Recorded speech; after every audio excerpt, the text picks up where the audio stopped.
In the summer of August 26, 1346, the fields near Crécy became the stage for one of the most decisive battles of the Hundred Years' War.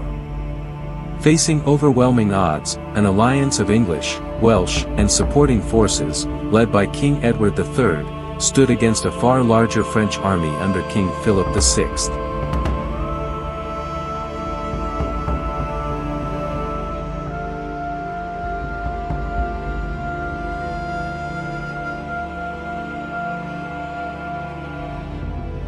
Rather than fighting on horseback, Edward ordered his knights and men-at-arms to dismount, choosing discipline and formation over traditional chivalric charge.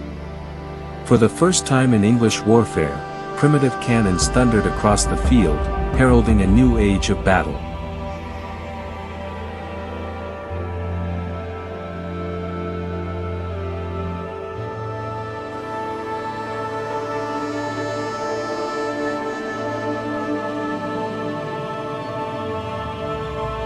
The English force stood roughly 4,000 knights and men-at-arms, 7,000 Welsh and English archers, and 5,000 spearmen. They prepared the ground with ditches and caltrops, shaping the terrain into a trap.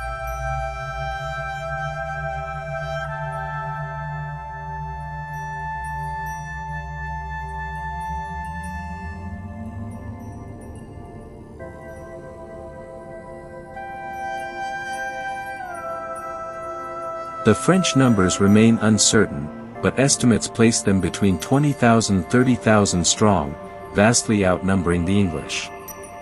Among them marched King Philip VI and the renowned yet blind King John of Bohemia.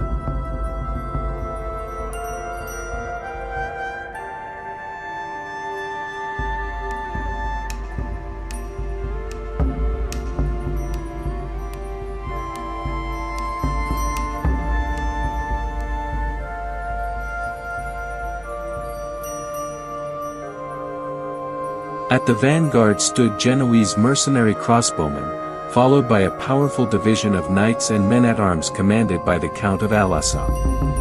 However, the Genoese had made a fatal mistake: they had left their pavises behind in the baggage train.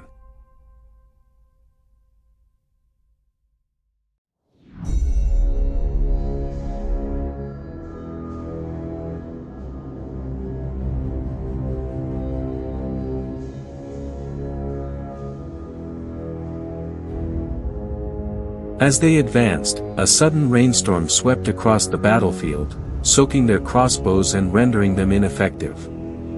In contrast, the English longbowmen simply unstrung their bows, protecting them until the skies cleared.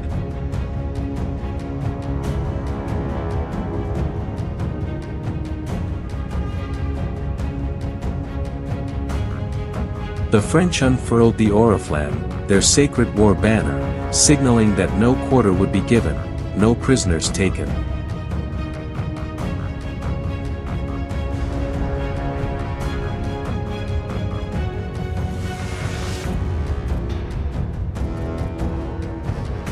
When the Genoese faltered under a hail of English arrows, the French cavalry, enraged, cut them down in retreat, creating chaos in their own ranks.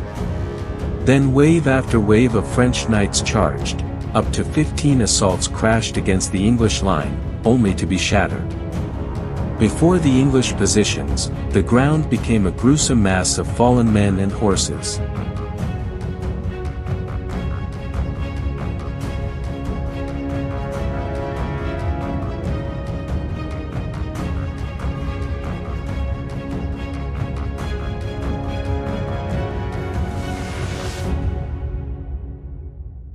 At the center, the division led by Edward, the Black Prince, came under immense pressure.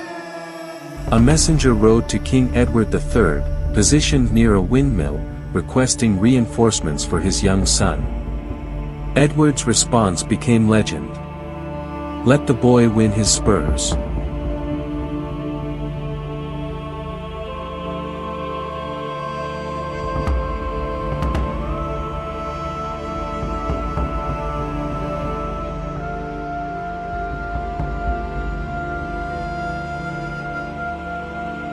In a final act of chivalric defiance, the blind King John of Bohemia tied his horse's reins to those of his companions and charged into the melee. All were cut down.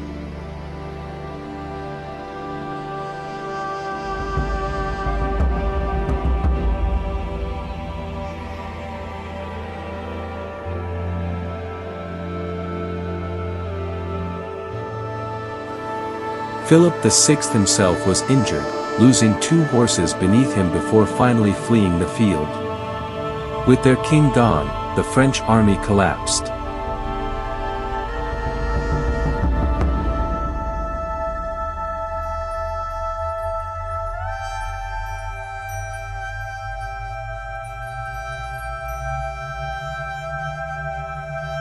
When the battle ended, English casualties numbered only around 300, while 1,542 French knights lay dead, alongside countless men-at-arms.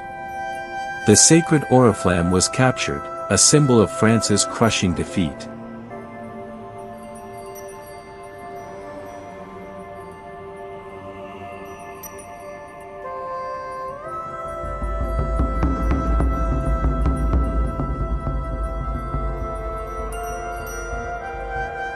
As the battlefield silence settled, the Black Prince discovered the body of King John of Bohemia, a fallen symbol of honor amidst the devastation.